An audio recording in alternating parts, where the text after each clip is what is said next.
Pada kesempatan kali ini, kita akan belajar pada tema 1, organ gerak hewan dan manusia, subtema 2, manusia dan lingkungan, dan kita sampai pada pembelajaran kelima.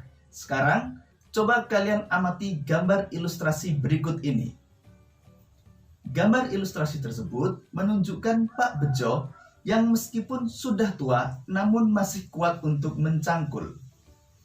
Tahukah kalian mengapa Pak Bejo yang meskipun sudah tua namun masih kuat untuk mencangkul?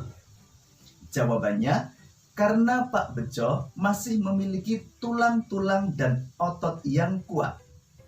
Jadi, tulang dan otot memiliki peranan penting dalam setiap gerak manusia.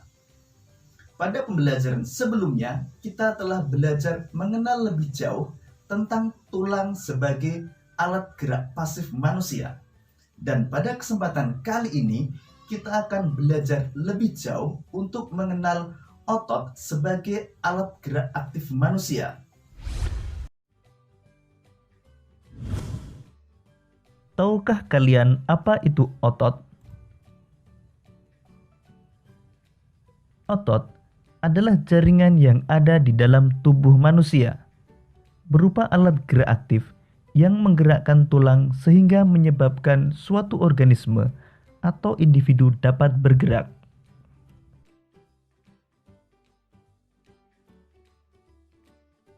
Otot bekerja dengan cara berkontraksi dan berelaksasi.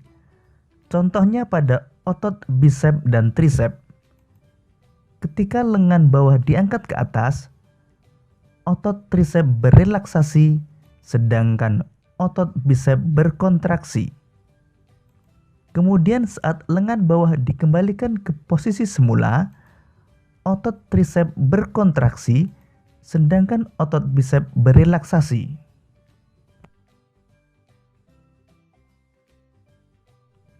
Fungsi otot pada manusia: menggerakkan badan dan alat gerak, sehingga manusia dapat melakukan berbagai gerakan, seperti berjalan, berlari, mengangkat, dan memegang. Menggerakkan organ tubuh bagian dalam, seperti pada bagian usus, saluran peredaran darah, dan pada saluran kemih. Menggerakkan jantung, sehingga dapat memompa darah ke seluruh tubuh.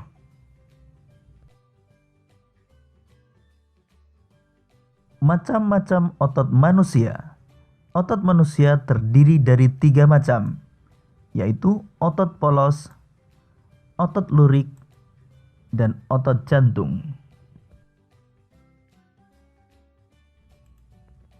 Otot polos adalah otot yang bekerja tanpa kesadaran kita, yang dipengaruhi oleh sistem saraf tak sadar atau saraf otonom. Otot polos dibentuk oleh sel-sel yang berbentuk gelondong, di mana kedua ujungnya runcing dan mempunyai satu inti sel. Ciri-ciri otot polos antara lain: waktu kontraksi antara 3 sampai 180 detik. Bentuk dari otot polos adalah gelondong. Terletak pada organ dalam, seperti usus, saluran peredaran darah, dan saluran kemih. Pergerakannya lambat dan mudah lelah. Dipengaruhi oleh saraf otonom, tidak diperintah oleh otak, atau bekerja secara otomatis. Otot lurik.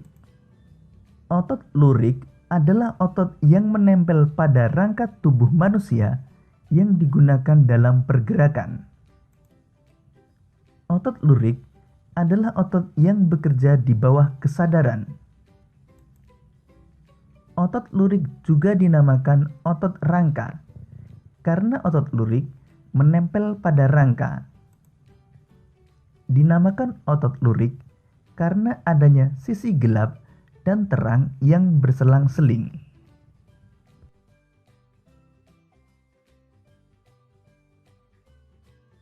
Ciri-ciri otot lurik antara lain: bentuk silindris dengan garis gelap terang, melekat pada rangka, bekerja secara sadar dengan perintah otak, pergerakannya cepat dan mudah lelah,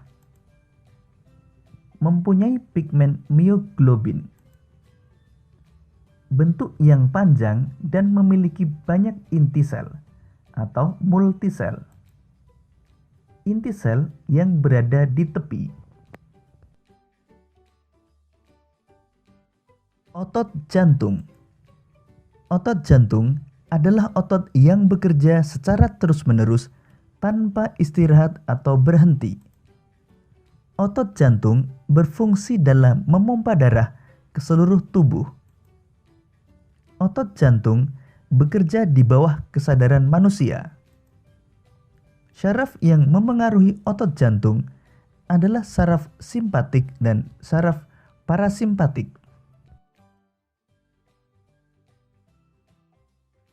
Ciri-ciri otot jantung antara lain: otot jantung berbentuk silindris, memiliki percabangan, otot jantung terletak pada jantung, memiliki satu inti sel yang berada di tengah, bekerja tanpa kesadaran manusia, bekerja terus-menerus dan tidak membutuhkan istirahat.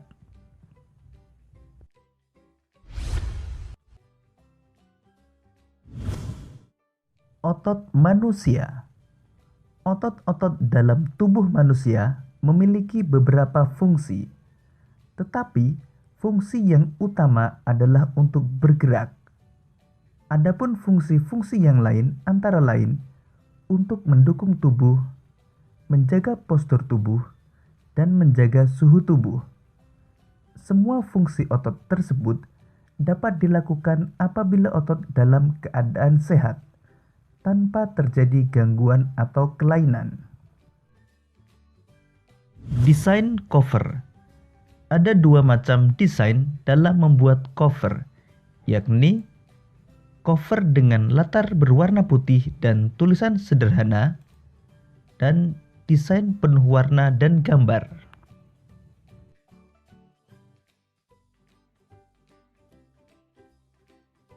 Desain pertama yaitu cover dengan latar berwarna putih dan tulisan sederhana.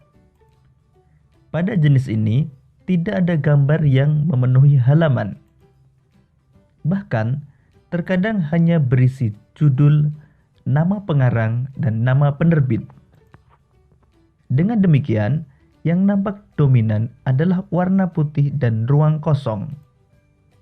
Ruang kosong semacam ini dimaksudkan sebagai ruang yang lega agar mata tidak sesak terpenuhi oleh gambar.